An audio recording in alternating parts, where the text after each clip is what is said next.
Good evening, everybody, and welcome to this week's Facebook Live. And if you're watching this on my YouTube channel, then welcome and thank you for watching, and do subscribe so you get notified of every time I upload one of my videos. So as I write this, it is nearly the end of March.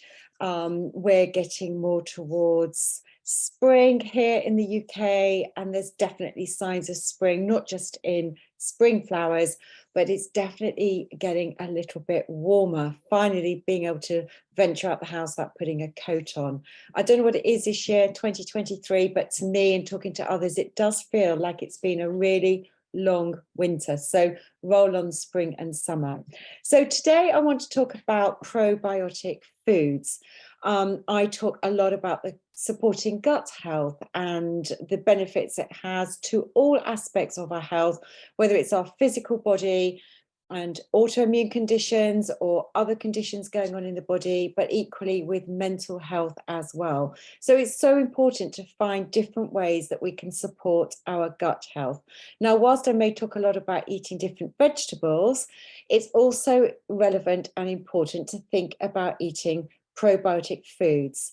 Now, what are probiotic foods? These are foods that have gone through a fermentation process. There's something a bit weird going on with the light. I'm sorry if it's going light and then dark. I will move a bit closer to my camera and see if that makes a difference. So probiotic foods are foods that contain microorganisms that have a beneficial effect on us as a human. Sorry, I've lost my track here. They have a beneficial effect to us as a human when we consume probiotics, either as foods or as supplements. Now, probiotic foods are foods that have been fermented using live cultures of other types of bacteria. There isn't one strain of bacteria that's used, there's different strains of bacteria that's used depending on the product and where they are made. But through this fermentation process, it produces bacteria within the product, within the food. Now, traditionally, these foods were fermented to help either preserve the foods. They would last significantly longer than if the foods were just fresh. And they were also considered to have some beneficial aspects and maybe to support digestion as well, more easily digested. But little did our ancestors know the huge array of benefits with regards to the gut by consuming probiotic foods. We didn't have this understanding at all, but there was this instinctive understanding that these foods were healthy to the body. Now, what we do know about fermented foods is that these live cultures that contained within the foods do support the community of beneficial bacteria that are in the foods. They help to keep the immune system within the gut healthy. Now, you may or may not know this, but 70% of our immune cells are found in our gut. So in order to keep these gut immune cells healthy, probiotic foods have been found to really help support that community of not just the bacteria, but the immune cells that are found in the gut as well. And they also produce compounds that help to fuel and keep healthy this very important gut mucosal barrier. This gut mucosal barrier is just that. It is the barrier between the gut and the rest of the body. Anything we eat, anything we consume, all the microbes that are there and the compounds that they produced are protected from the rest of the body. They're kept in the gut. And when the barrier, which is the epithelial cells lining that gut, are healthy, only those compounds that should pass through these very, very small gaps that are known as tight junctions should get through that barrier. And if the barrier starts to break down a bit, then compounds and toxicity and other things can pass through that shouldn't. The mucosal barrier is where we find a lot of our immune cells. So it's really important to keep the barrier and this mucosal lining really healthy, and the probiotic foods are found to help the health of that as well. So there are many, many reasons why we need to support the health of the gut. And these foods that I'm going to mention now are well established in different cultures around the world, and why I've picked these foods out. And you will have heard of them, but I'm just going to summarize these for you. The aim is to consume some fermented foods every single day. You can eat a variety of these foods. You don't have to eat huge quantities. It could just be a dessert spoon of these foods. One of these is actually a drink. You might just have a spoonful of these, but by adding these into your diet every single day, you're just helping to maintain the health of the gut and keep it really, really healthy, and these trillions of microbes that we find there. So in no particular order, number one on my list is sauerkraut. Now, sauerkraut is a traditional fermented German food that's made by fermenting cabbage. Sometimes you might find carrot in that as well. One of my favorite foods I've discovered in the past year, simply because I was a judge on the Nourish Awards looking at healthy food products, and I got sent some of these, so I feel very I had the benefit of trying out some of these foods, and I thought absolutely delicious. And then reading about these foods, which I had to do as a judge, the reason why these foods are wonderful is because they are so natural. And I'll keep coming back to the fact that you want to be choosing natural foods. Always read the label to look what's in it. Is it just natural? Are there any other additives? You don't always get a healthy product just because it says it's a fermented food. So the River Cottage, Hugh Fernie Whittenstall, has produced this cultured collective range of products. And the sauerkraut range is really lovely. And one of the products includes fennel, apple, and dill, and it's absolutely delicious. And watch for the shop bought ones, not all of them, but just watch out, because some of them will be pasteurized. Now, pasteurized is going to destroy the very thing you want to be consuming, which is those beneficial bacteria. You want the unpasteurized version, and that's what you get with the Cultured Collective, which you can buy online. You might find it in really good health food shops. The second one on my list is kimchi. Now, kimchi is fermented food from Korea, but watch out with this. I absolutely love it, but it is very, very spicy. It's a special spice that's from Korea, which is a type of chili that's used, chili powder that's used to make it really spicy. They often add garlic and ginger as well, traditionally made with cabbage and carrot and a Korean type of radish. You probably can't eat a huge amount of this, even though in Korea they may just eat kimchi with rice, but it's an acquired taste. They're used to eating it. It's good to have as a side dish. You could stir some into a soup, for example, or into a stew that you're making. You'll get the benefits that way. But it is spicy, so you may not like it and you may prefer the sauerkraut, but I absolutely love it. I think it's gorgeous. And again, the Cultured Collective range is really nice, and they do some with turmeric, they do some with carrot and some with beetroot. Really, really nice flavors and very, very natural. The third type of fermented food on my list, but it's not actually a food, this one, and that's kombucha. Now, kombucha originates from Southeast China, and it was made traditionally for its health-giving properties. But like I said, we didn't know about the reasons why it was so healthy to the body in the years when this was made, thousands and thousands of years ago in China. But this is actually a drink. It's a very refreshing, clean tasting drink, actually made with tea, black tea or green tea. There is a little bit of sugar in it, so you don't want to be consuming huge quantities of it. But again, it's finding what you like and choosing those foods that you know that you can keep adding into your diet on a daily, regular basis. And you may just choose to vary it. So you only need to drink a little bit, but kombucha, this one is actually a drink made from tea.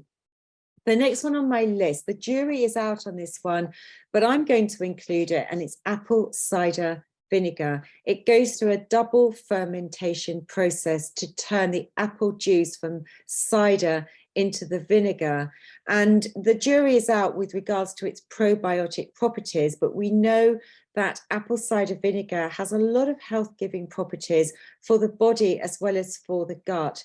And I recommend it frequently in my practice for its digestive capabilities. If you add 1 or 2 teaspoons of apple cider vinegar to water, the same amount of water, mind you, it can really support stomach acidity and therefore really help the digestive process in the stomach, helping support the digestion of the meal that you are consuming when you take it. It will only support the digestion at that time. But there's people will choose apple cider vinegar. They consider it to be good for arthritis, for example, and lots of other benefits as well. So I'm including it in my list, even though the jury may be out a little bit with regards to its probiotic properties. Next on my list, we're moving on to Japanese foods now, and the next on my list is miso. Now, miso is fermented soya bean, and this is made into a paste, often used in soups, and is often used as a seasoning and added to other Japanese foods and vegetables. But miso as a paste is often stirred into soups and vegetable soups. It's a very, very strong flavor, but it's fermented soya. And I talk a lot in my practice with my clients about the importance of choosing fermented soya and not choosing non-fermented or unfermented soya products. The Japanese will always eat fermented soya because it helps to break down the phytic acid content in the soya that can inhibit the uptake of minerals, for example, from our gut and into our bloodstream, and is better and more easily digested. It's only in the Western world that we eat unfermented soya. So miso is a traditional fermented soya bean product from Japan and is a daily staple in the Japanese diet. Just like the next one on my list, which is natto, and natto is again a fermented soya bean product, is an absolute staple where soya beans are soaked and boiled before bacteria is added to it. It's very strong tasting, again, like miso, but it is one of the richest sources of vitamin K2, and it's considered that we don't get nearly enough K2 in our diet. Why do we need vitamin K2? Well, it's really important as a cofactor to help promote and maintain strong bones. So really, really important. Next one on my list is tempeh.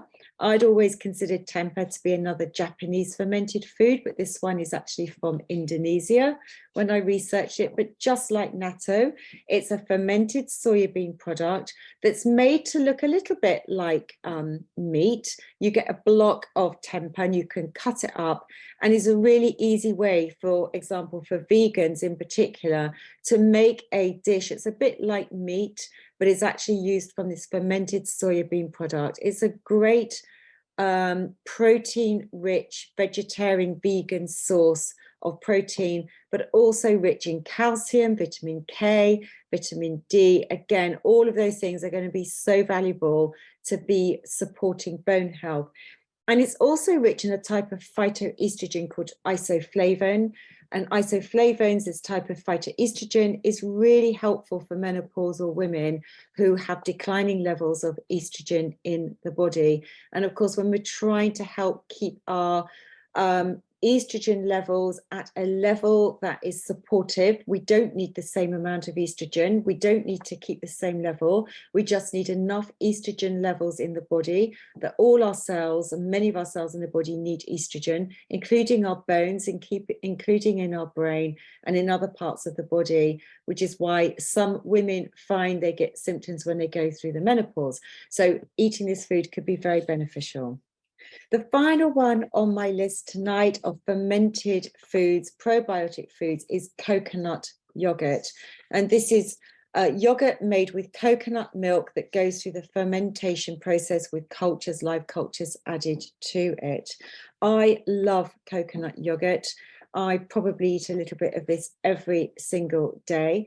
I like it as a breakfast where I add some berries or maybe a kiwi fruit with some nuts or chia seeds or flax seeds, all stirred in together. So I'm getting that mixture of the high fat probiotic food in the yogurt that's made from coconut milk. I'm getting the fats and the proteins from the nuts and seeds, and I'm getting healthy fruit and berries or kiwi fruit that are not too high in sugars. And I find this a very good way as one of my breakfasts to start off my day. Now, I have deliberately excluded from this list kefir and cow's milk yogurt. We are the only mammals to consume dairy beyond infancy.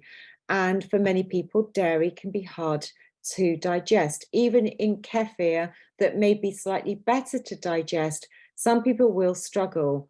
And it is because we aren't designed to be consuming dairy beyond infancy. No matter what you might hear out there with regards to bone health and calcium, there are many, many, many other foods that we can get calcium from.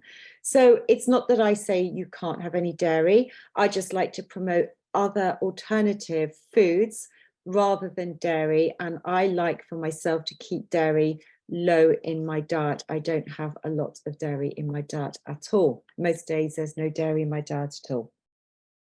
So I hope that's given you a good selection of fermented foods, probiotic rich foods that contain these live cultures that pass on the benefits to our gut, either helping to promote the beneficial community of the microbes, microorganisms in our gut, helping to support immunity, helping to keep the gut mucosal barrier healthy, and many other benefits as well.